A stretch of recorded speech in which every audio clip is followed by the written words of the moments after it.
Okay, guys, good morning. Good morning. How you doing? Good.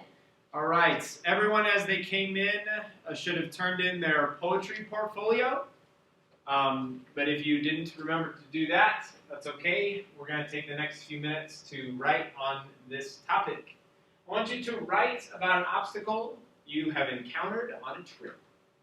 As you write, if you need to turn in your portfolio, you may do so, but please do it quietly.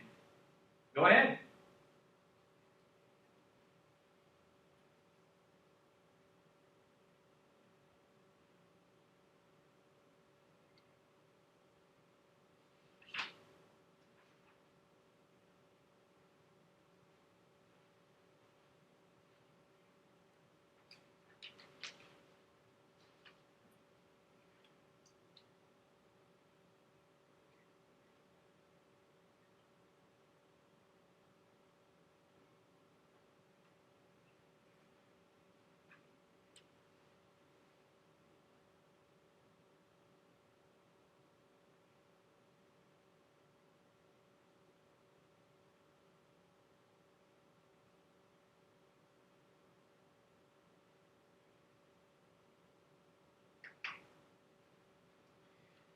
Students would get approximately 7 minutes to write and turn in their portfolios. I would also be taking attendance. At this time, I would say the following. Okay, let's finish our sentence. I want you to turn to a partner and share a little bit about your obstacle. Take 2 minutes to do that. All right, go. What obstacle did you come up with? Once on a college trip to France, one of my friends and I wanted to go to the town 20 minutes away to go to a dance. And the professor who was supervising the trip promised he would give us a ride there. And then the time came to leave, and he's like, oh, no, I can't do that. And so we still really wanted to go, and we didn't figure out how to get there. So we had to figure out the bus system to get there. We're little 19-year-olds in a foreign country. Yeah. And then Studying French, though. the big problem was the trip back to the town, the buses weren't running anymore, and getting a taxi in the days before cell phones. Wow. Or we didn't have cell phones traveling abroad. Totally.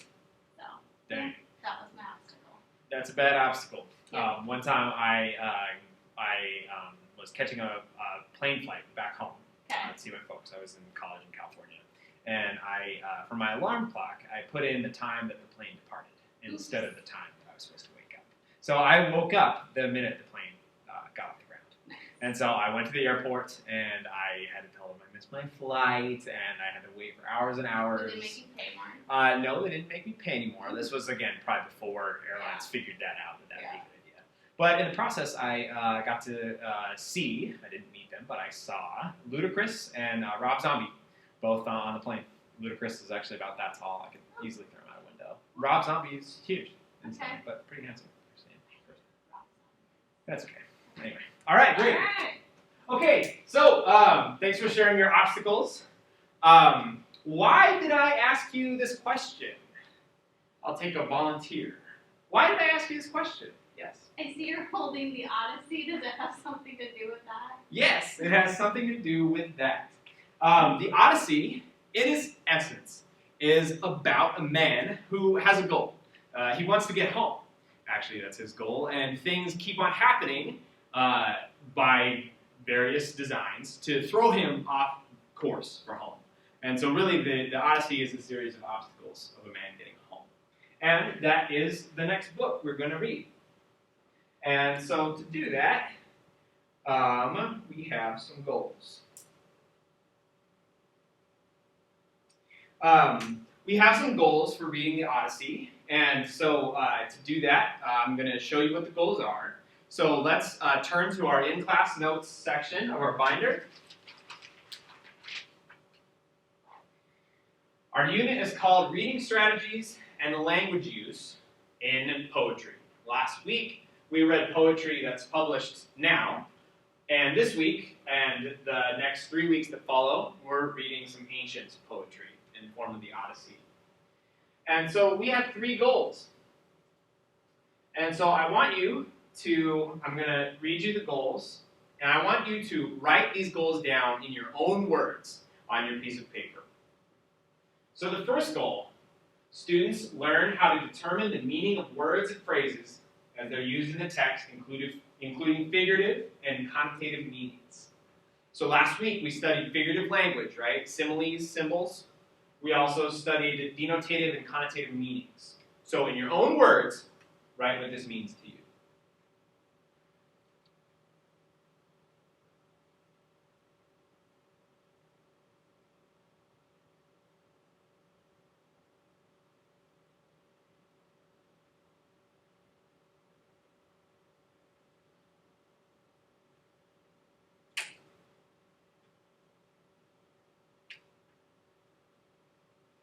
I would give students about another 30, 35 seconds to wrap up their thought on this one. Okay, here's our second goal. This has two parts. The first part of this one is students will learn how to identify a text theme and how it develops through details. And then the next part is students will learn how to summarize a passage of a text. So go ahead, again, in your own words, and rewrite these two parts.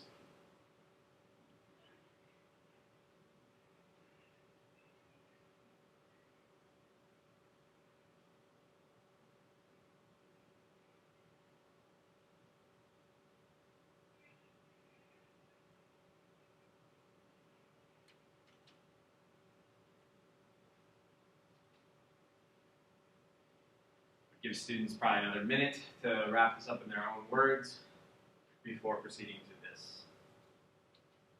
Okay, so now that we understand the goals for the next 4 weeks, I want to ask you, why do you think these goals are important?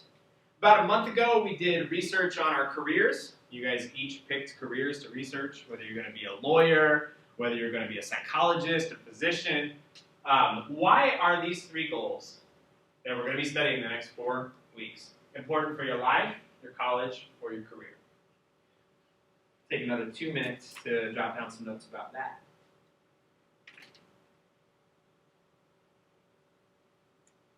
And actually, I'm sorry, with this one, students don't need to write. Students will verbalize with a partner what they think. So go ahead and talk with a neighbor about why you think these goals are important. Give you 2.5 minutes. Go. All right. I think the first goal, figuring out the meanings of words, will be the most important because then you can sound smart in college and you can write cool in your career. Nice. And maybe learning to summarize is good. I feel like I've had that on a lot of tests and I don't do very well. Cool. I don't know that in life. All right, well, maybe I can convince you. Okay.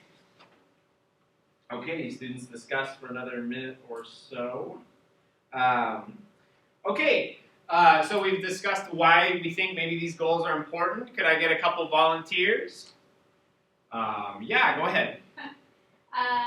So I said with my partner that the first goal, learning about the meaning of words, is going to be good for college so that I can write well and maybe write a good essay to get into college. And then the second goal, I want to learn to summarize because I think that will help me in everything, hopefully, maybe. Yeah. Okay, great. At this time, the teacher takes maybe 2 or 3 more volunteers and then proceeds to consolidate student opinion, something like this. Okay, great. I like your guys' ideas. The reason why I find this important, thinking about my own life, college and career, and thinking about your guys' college and career as well, is the one theme that many of your guys' jobs had an interest was writing.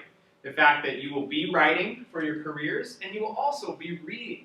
You'll be reading contracts, you'll be reading patient descriptions, you'll be reading applications, you'll be reading things online, you'll be doing research. For all the jobs you guys researched, you're going to be reading. And in some of that reading may be writing that uses figurative language. If you're studying political science, you're going to be studying politicians and how they use language. Politicians use words in a certain way. And the great part about reading is we get to learn how to do that. So that's my plug for why these goals are important. We'll continue to talk about this throughout the next 4 weeks, and we will see why these goals are important to be good readers and good writers as well.